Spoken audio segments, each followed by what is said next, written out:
Hello and welcome दोस्तों, zero talks में आप सभी का बहुत बहुत स्वागत है। देखिए, आज तो मार्केट में बहुत ज़बरदस्त तेज़ी रही। मार्केट में जितनी भी इतने दिनों में जो भी मंदी दिखा रहा था, जो भी न्यूट्रल क्लोज हो रहा था, आज मार्केट ने उन सारी चीज़ों को धराशायी कर दिया।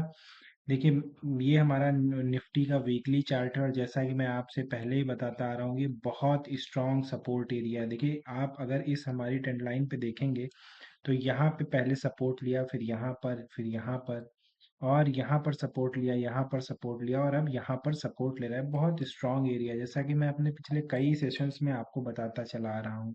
ठीक है, उसके बाद आइए देख लेते हैं। कल भी मैंने आपको बताया था, एक जोन मैंने आपको दिया था कि अगर ये 24,000 के ऊपर जाकर क्लोजिंग दे देता है तो हम इसे एक सक्सेसफुल ब्रेकआउट मानेंगे और एक शॉर्ट टर्म की तेजी के लिए हम तैयार हो जाएंगे।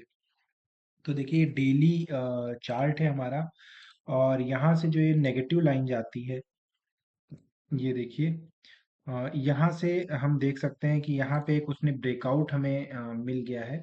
ये हमारा जो इतने दिनों से कंसोलिडेशन का फेज था, और आज हमें बहुत अच्छे वॉल्यूम के साथ ब्रेकआउट मिल गया है।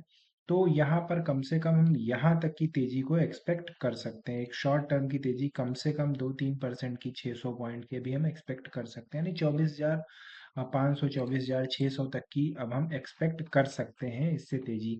और अगर इसको भी ब्रेकआउट देता है तो फिर हम ऑल टाइम हाई की तरफ जाते हुए देख सकते हैं। तो इस चीज़ को याद रखिएगा। अ, अब हमारे निफ्टी में थोड़ी सी स्ट्रेंथ आ गई है, जो अभी तक ये कंसोलिडेशन को रख रहा था। थोड़ी सी स्ट्रेंथ इसलिए कह रहा हूँ क्योंकि अगर ये इस लेवल को भी तोड़ देता है 25,000 का, तो हम ये कहेंगे कि एक रिवर्सल निफ्टी में हो चुका है। ठीक है, हालांकि पिछले कुछ दिन के कंसोलिडेशन को तो इसने ब्रेक कर दिया है। चलिए, इसके बाद बात कर लेते हैं स्टॉक्स की। और स्टॉक्स में आज हम देखेंगे कि क्या हमें मौका दिया जा रहा है या ये हमारे साथ ही धोखा है। सबसे पहले बजाज फाइनेंस।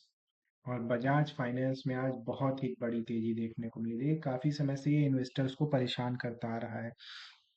अगर आप देखेंगे तो स्टॉक जो है अप ट्रेंड में ही चल रहा है। पहले यहाँ सपोर्ट लिया, फिर यहाँ सपोर्ट लिया, यहाँ सपोर्ट लिया, यहाँ लिया, मल्टीपल सपोर्ट, और कुछ नहीं इसमें जो आज तेजी देखने को मिली। वैसे तो ओवरऑल तेजी फाइनेंस सेक्टर में थी, बट बजाज फाइनेंस में जो आज तेजी मिली वो सपोर्ट पर होने की वजह से तेजी मिली है। अगर आप देख सकते हैं, ये देखिए, यहाँ पे बहुत अच्छा सपोर्ट बना और आज यहाँ से भी तेजी मिली। तो अब हम एक्सपेक्ट कर सकते हैं कि ये अपने कम से कम ऑल टाइम हाई को टच करेगा, नहीं 10% का गेन अभी ये और दे सकता है। तो इसमें इन्वेस्टर्स ध्यान देंगे। अगर ये ब्रेकआउट करता है तो बहुत अच्छा ट्रेड बनेगा, वो भी आपको बता दिया जाएगा। और अगर ब्रेक डाउन करता है तो वो भी आपको बता दिया जाएगा कि अब ये कब नेक्स्ट सपोर्ट पे आएगा। उसके बाद बात करते हैं अगली ऑटो सेक्टर की कंपनी है, नाम है जमुना ऑटो इंडिया लिमिटेड। और जमुना ऑटो इंडिया लिमिटेड में देखिए, मैं आपको लगातार कई बार से बताता चला रहा हूँ, बहुत अच्छा चार्ट बन रहा है। और अगर आप देखेंगे तो ये देखिए, ये यहाँ से ऑल टाइम हाई से नीचे जाता है, ऊपर जाता है, ब्रेकआउट करता है, रिटेस्ट करता है, वापस से अपने सपोर्ट लेवल पे था। यहाँ पर मैंने कई बार बोला था कि ये बहुत अच्छी अपॉर्चुनिटी है। आप चार्ट देख के समझ सकते हैं कितना अच्छा चार्ट दिख रहा है कि हाँ भाई, यहाँ से गया, ऊपर ब्रेकआउट दिया, वापस रिटेस्ट किया, वापस से सपोर्ट पे आ गया है। अब यहाँ से हम फर्दर तेजी की एक्सपेक्टेशंस कर सकते हैं। अगर मैं यहाँ से जोड़ूँ तो तकरीबन तकरीबन 44%। और अगर किसी ने मेरी वीडियो को देखकर यहाँ पर बाइंग की होगी तो फिर उसको 56%, 55% या 50-55% का भी गेन हो रहा होगा। तो ये थी हमारी अगली कंपनी। उसके बाद अगली कंपनी की हम बात करें तो वो है चोला फाइनेंस। देखिए, जमुना में अभी भी अपॉर्चुनिटीज़ हैं, बहुत अच्छा चार्ट बन रहा है। और चोला फाइनेंस की अगर हम बात करें, ये देखिए चोला फाइनेंस, तो इसमें भी अ, हम देख सकते हैं कि जो ट्रेंड लाइन है, ट्रेंड लाइन के हिसाब से इसमें एक ब्रेकआउट में ब्रेकडाउन हो गया था। और ब्रेकडाउन के बाद कहीं ना कहीं कंपनी अच्छी है, बट रिजल्ट्स की वजह से ब्रेकडाउन हुआ। ऐसा नहीं था कि कंपनी ही बर्बाद हो गई, कंपनी ही खराब हो गई, बहुत अच्छे मौके थे। और चूंकि इसमें ब्रेकडाउन हो गया था, इसलिए मैंने इस कंपनी को डिस्कस नहीं किया था। ऊपर से 23% के डिस्काउंट के साथ अवेलेबल है, बट चूंकि ब्रेकडाउन हो चुका था इसलिए मैंने इसको डिस्कस नहीं किया था। उसके बाद जो हमारी अगली कंपनी है, वो बहुत छोटी कंपनी है, और उसमें अगर हम बात करें, कल भी जो मैंने डिस्कस किया था, टाटा एलेक्सी एक मिड कैप है।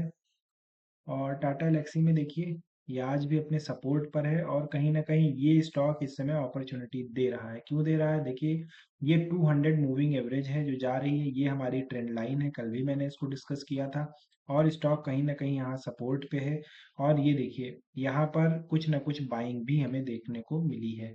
तो ये इंडिकेट कर रहा है कि हाँ, सपोर्ट पे है, कहीं न कहीं अभी इसने ब्रेकडाउन नहीं दिया है। अगर ये स्टॉक 6200 के नीचे जाता है तो हम मानेंगे कि ये ब्रेकडाउन है, बट अभी अगर ऊपर से हम बात करें ऑल टाइम हाई से, तो अच्छे खासे डिस्काउंट के साथ अवेलेबल है, 38% के डिस्काउंट के साथ अवेलेबल है। तो इस पर भी इन्वेस्टर्स अपना ध्यान रख सकते हैं। और ये थे हमारे आज के 4 स्टॉक्स। हमने डिस्कस किए किसमें और कहाँ पर मौके मिल रहे हैं, आप अपने हिसाब से देख सकते हैं। जमुना ऑटो में भी कहीं न कहीं हम देखें तो हमें अभी भी स्टॉक काफ़ी अच्छे डिस्काउंट के साथ में उपलब्ध है और अच्छा मौका दे रहा है। ऑटो एंसिलरीज़ की अच्छी कंपनी है। तो आपको ये वीडियो कैसा लगा? प्लीज़ हमें सब्सक्राइब करें और लाइक करें। और अगर आप किसी और स्टॉक के बारे में एनालिसिस चाहते हैं, किसी और टॉपिक के बारे में एनालिसिस चाहते हैं, तो उसको भी आप हमें कमेंट करके बताएँ। Thank you for